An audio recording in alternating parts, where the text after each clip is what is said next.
So if you're wondering what's going on, I left my seat heater turned on in the van after I parked it the last time, and the battery's totally dead. So the forest wolf is helping me get the van started again.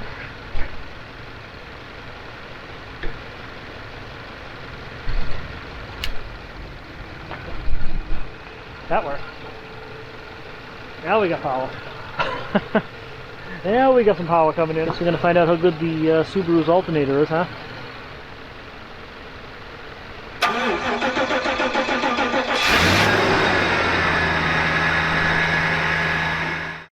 So other than killing the battery on my van and having to pull out the new Subaru to jumpstart it, I've been working on some other projects with it too. So I've got the bed disassembled here. As you can see, I'm actually sitting where the bed's supposed to be. So I've got that disassembled right now and working on a little bit of a project here. So I'll show you what I've been doing so far. Once again, sorry about the poor lighting here. Alright, so when I originally set this bed up, I had the platform on top of all this. Don't mind the mess. I had the platform set up here. And I couldn't fit the whole thing into the van in one piece. So I actually cut a small strip off that was sitting up along here to make the board big enough to fit through the doors back there. And I just couldn't get the angle in to get it in right. So I cut that strip off and then bolted it back on down here, and then the rest of it down across here. The problem is, that I didn't think about at the time, is that after I did that, I decided to make this area here the electrical area. Which meant the only way to access this space was through this opening here. And that was a huge problem for me, because I had to literally crawl under the bed to work on it. So my big project right now is to fix that problem. I'm basically just turning the whole panel around, moving it the other way, so the strip that was cut off is going to be on this side. And I'm going to change it around so it's not bolted down at all, so I can easily just pull it out and work on the electrical stuff. So after I'm done here, once I put the bed platform back up here and put the mattress up, whenever I need to work on the electrical system, rather than crawling under the bed, I can just pull the mattress back up over here, lift the panel out, and I'll have full access to the electrical system. And again, I know it's, well, actually I can help out a little bit here, I think. Let's see. You know, helps out a bit with the headlamp on. But you can see it's a mess in here. When I redid this electrical system last year, I thought I was going to make it a nice, neat, clean setup. But I made a lot of compromises because it was just so darn uncomfortable hanging under the bed to try to reach in through this little opening here. So this should be good here, because after I get the bed finished, I can start working on redoing the electrical system again. And we'll go over at some point what all this stuff is too. But it's going to be so much easier to work on, and I'll make some big improvements to it. And it should be a lot better. I figured while I had this thing apart though, I'd make a few other fixes while I was at it. So one of the things I did, sealed that up. This was wide open right into the wheel well before. So I stuffed it full of insulation, a lot of this polyfill stuff. But I also put some layers of the styrofoam paneling in the front there, and then put this board over it. Yeah, probably should sand it down a little. Same thing on this side. This thing's just a mess in this van here, but I did the same thing over here. Put the insulation paneling in there. So the wheel wells, at least the back half of them, are now insulated. I still got to do the front bits of them, but the back half of them is now sealed and insulated.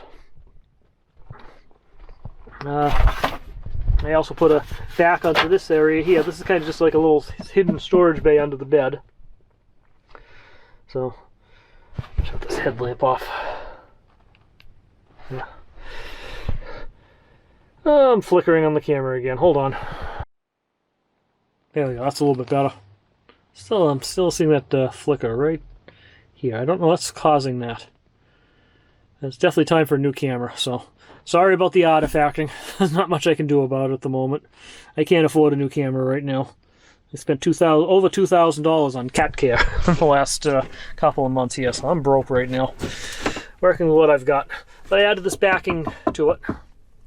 It had the platform before, but I added the backing and some insulation. Got to secure it a little bit, but maybe stuff some more of that polyfill stuff in there. But this is just a little storage area. This is staying open here for access from under the bed. Whereas on this side, I'm actually planning on sealing this one off. This is the open access to the electrical area. So the only access will be through the top down after that. It'll be good because when I'm throwing cargo into this area here, let me turn the light back on here. I'm putting cargo into this area here. Sometimes like the things like this frame here and that gets snagged on the wires when I come in. So that'll solve some of that. I also added in this PVC pipe in the back of the bed frame here. And no, my construction technique I'll never be accused of being a professional van builder. I'm terrible at this stuff, but I have fun with it anyway. And it works. It may not look pretty, but it works. It's very functional. But anyway, I added this PVC pipe because, again, I had wires strung out across the floor here, like I do now with these things here. We'll be fixing all this up as I go along. I had wires, other wires strung out across the floor here from the DC powered system, so I'm going to run that through the PVC pipe now and down into this side, which will help considerably. But yeah, that's what I've been working on. And like I said, I'll put the panel on here. I also just ordered my AC power inlet and a AC power outlet, which I'll install in those spots too before I put the bed panel back on too. I think I'm still seeing some of that artifacting, but haven't figured that one out yet. But anyway, so we got to finish that panel down there, get the inlet and outlets installed, and then we can put the platform back on again. And before I put that on too, I'm going to sand it down with a power sander, smooth it out a bit, because it's the same OSB as what my ceiling's made out of, and it has some problems there. I've gotten splinters off of it before, so I want to sand it down a bit there before I put the mattress back on it. I also want to find a better mattress too. The whole platform is actually built out so I can fit a twin-size mattress on here. So I got to find a better mattress. I've still been using my 30-inch wide camping mattress on here. The problem is that I need it to be no thicker than 4 inches.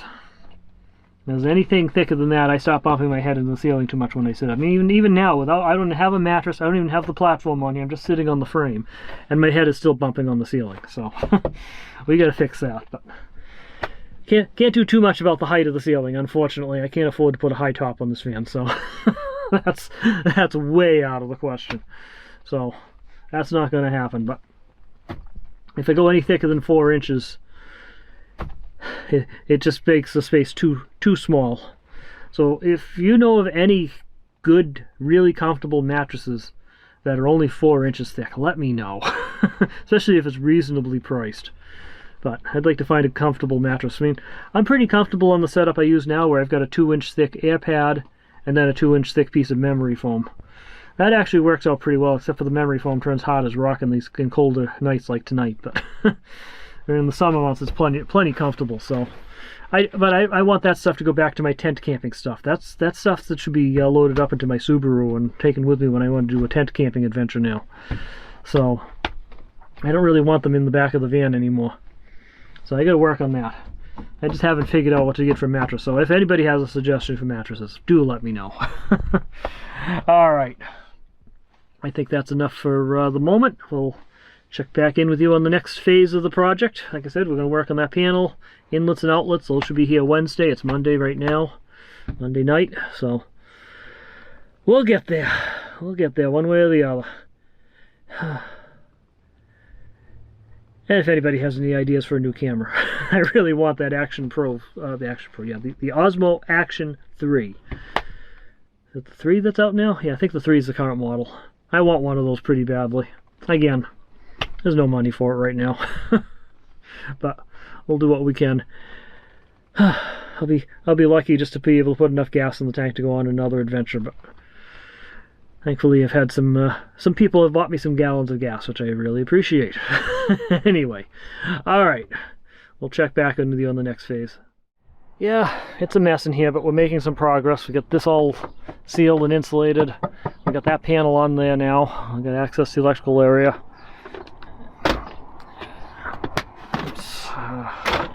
Added an extra strip in here to help hold the removable panel up when I install that.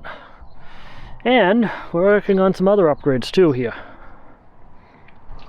I added a power outlet to the side of the van.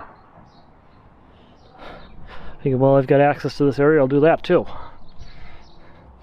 So, just has a regular plug on the end of it. So you can just power there, and we're about to add a power inlet as well. So I'm going to add that to this side. So I decided for the power inlet, I actually going to do a 20 amp. I don't know how well you can see this. Here it is. 20 amp connector rather than the standard 15. Why? Because I like to run an electric space heater inside the van. And if I run it on high, and that's if I'm at a campground that has electricity available. If I run it on high, it pretty much maxes out the 15 amp circuit. So a lot of campgrounds have 20 amp circuits in them, and this is easy to adapt down to a 15 amp plug anyway. So I'm going to install the 20 amp, give me plenty of overhead so I can run the battery charging too, because most of the electronics in the van after I'm done are going to be 12 volt devices, so I'll barely ever have to run the power inverter to run them. So it makes sense just to have a battery charger in here that will fire up as soon as I plug it in, and I'll just continue running everything off the batteries.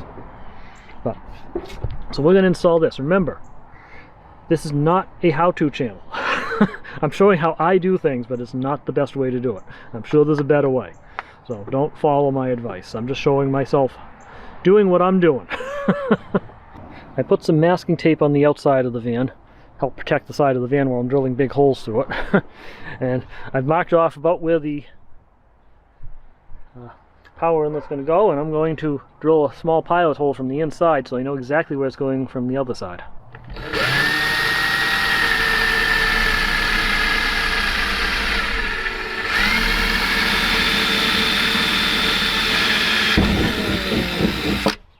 Finally.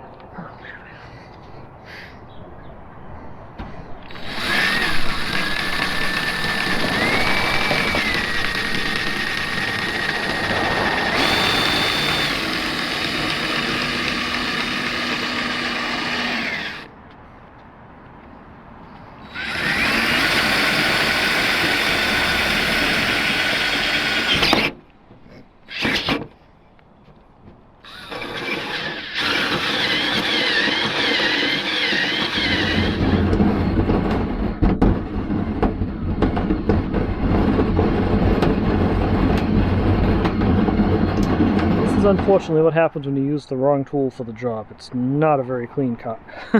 But it will work. I cleaned it up the best I could with a file and a wire brush.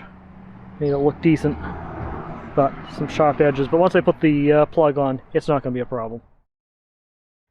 Well, as things go, I got involved in the projects and didn't think to pull the camera out here, so sorry I didn't catch a lot of what I did today on video. But as you can see, I've got the bed back in the van. Wolfie and Jack has a bed again. I can sleep here again. Nice and comfortable. I now have an access panel over there where I can get at all the electrical stuff, so it'll be much easier to maintain. Got my power inlet installed, and another project that I ended up working on that I didn't expect to work on today. Remember before, the brake light back here leaks. I discovered that during some heavy rain last summer. So I figured now's a good time to fix that while I had the silicone out to seal up around the power inlet. So that ended up being a whole big project, because there was just 2 screws holding it in. I removed that, and I found the whole inside area wet, and the paint was peeling off and rusting in places underneath it, and that sort of fun stuff. So I ended up sanding it down, taping it off a bit, spraying it down with some Rust-Oleum rust reformer, and then followed up with a coat of white primer. And well, I had the light fixture out. I checked the bulbs. One of them was burnt out, so I went down to the auto store there and bought a couple of new bulbs, replaced both of them, because I figured if one was burnt out, the other one wasn't far behind. So once I did that, I had the thing all repainted. I put it back in there, and I put some silicone around the edge of it, and plopped it back into the frame of the van, and screwed it back down nice and tight. So hopefully that ends the leaking. So we made some good progress. So we now have a power inlet. We got a power outlet on that side. None of it's wired into anything yet, but once we get it set up there, I'll be able to plug that in. It will start charging the house batteries automatically. I'll make sure I have a couple plugs available outside the area here so I can plug in a space heater or a laptop or anything else that I might need for power when I'm at a place that actually has electricity available. So I'll set up a switch over here for the power outlet, so when I'm at a campground there where I set up my canopy and everything, I can string my lights up around it and plug that in there. And when I kick the power inverter on, I'll be able to light those lights up. So I think it's going to work out great. Yeah, some nice upgrades. For those wondering how Poppy's doing, she is doing very well. No issues. We're getting her onto a mostly canned food diet. So there's some questions to exactly what happened. So about 2 years ago, Poppy had a major constipation issue. And for those just tuning in, Poppy's my cat, whom I had to leave a trip after only one night for because we thought she was having a constipation problem. Turned out to be a diarrhea problem. But anyway, back to the story. About 2 years ago, she had a major constipation issue, but she's had problems with chronic constipation up until that point too. But she had a major issue that got her into the vets a couple of times, and it's pretty serious. And ever since then, I had started, while the issue happened, I started putting Miralax into her food. And after it cleared up, I just continued doing that. And I was mixing Miralax into all her food for the next couple of years. Small amounts, just sprinkled some on top and stirred it in. But I had been doing that for 2 years. After I lost my other cat, Foylan, at the end of December, I started paying more attention to her health. I didn't want to lose her too soon. And started switching her over to an all-canned food diet. Well, I didn't stop the Miralax, and the Miralax started working really well. So, $500 later, I found out I was just giving her too much Miralax. And that was the problem. And, yeah, as I'm telling everybody there, I got her ready for her colonoscopy, apparently. But anyway, so she's doing okay now. Now we got her on a mostly, she'll get a little dry food, but she's on a mostly canned food diet. She's still getting some Miralax right now. We're slowly weaning her off of it and getting her basically on just the canned food diet, and we'll give her a little dose of Miralax if she starts having constipation issues again. But for the most part, I think she's going to be okay. So just monitoring her for a little while longer, and maybe we can start resuming trips. I'm hoping to at least get out for an overnight someplace in February before the month's over. And that you can hear, if you can probably hear the weather's changing. It was sunny out when I was working there. Now it's raining tonight, so and there's possibility of some very wet, heavy snow coming during the week next week. So probably won't be going anywhere the next few days either, but we'll see. Anyway, I guess with that, I guess we're going to take a break here from this project, since I've completed the bed renovation, I should say. Yeah, completed the bed renovation, and yeah, I guess we'll end this here. So thanks for watching, and remember, slow down and enjoy life, and I'll talk to you guys later.